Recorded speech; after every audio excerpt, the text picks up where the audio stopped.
Today on Geek Devotions, we're talking about Spider-Man 2002 and choices.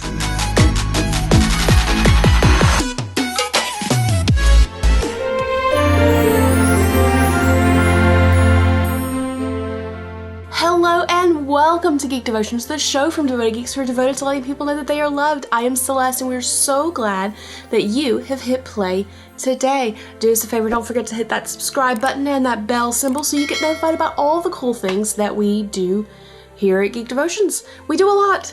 We have a lot of things, such as The Bottom Shelf and Comm Talk, which has several different sectors of it, such as B's Views and Reviews and Primitive Rhythm Machine.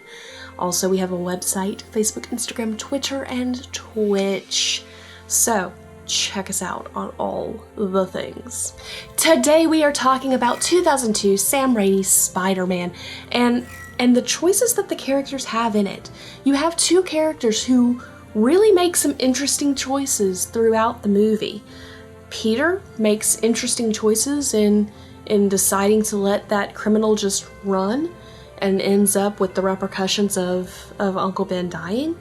And then Norman ends up with the choices of, does he listen to the scientists? Does he push on? Does he listen to the voice of the Green Goblin and give in to the madness? He didn't have to give in to the madness. He could have sought help.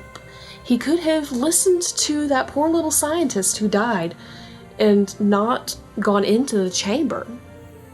He could have made choices about a lot of things.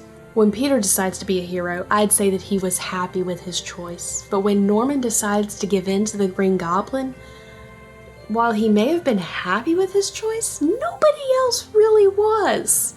So you have to take that into account when you're making decisions as to how they affect others. In Joshua 24:14 through 15, it says this: "Therefore, fear the Lord and serve him in sincerity and faithfulness. Put away the gods that your fathers served beyond the river and in Egypt, and serve the Lord. And if it is evil in your eyes to serve the Lord, choose this day whom you will serve, whether the gods of your fathers served in the region beyond the river, or the gods of the Amorites in whose land you dwell.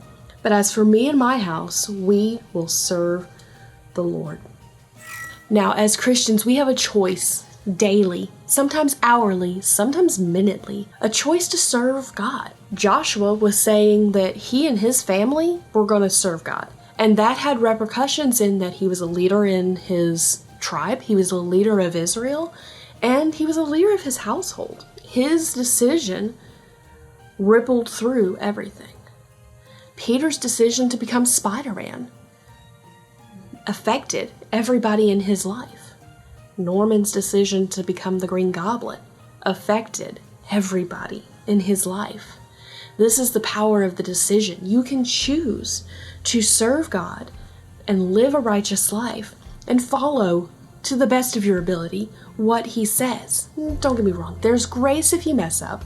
Not saying that, but there is an element of decision, of choice, of, I don't have to do this. I don't have to be a nice person. I don't have to be kind to that person over there. I don't have to do the things that the Bible tells me I should do. It is a decision. And ultimately, decision is at the crux of the most beautiful part of this walk with God.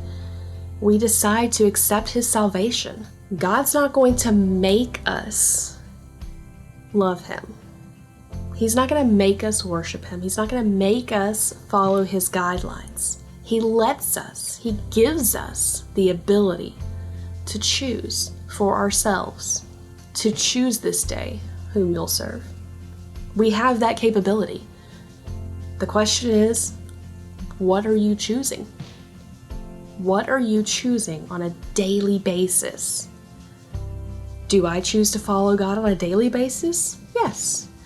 Do I choose to follow him hourly? Sometimes it gets sketchy and I go, Lord, forgive me, because I made a bad choice there, and that's okay.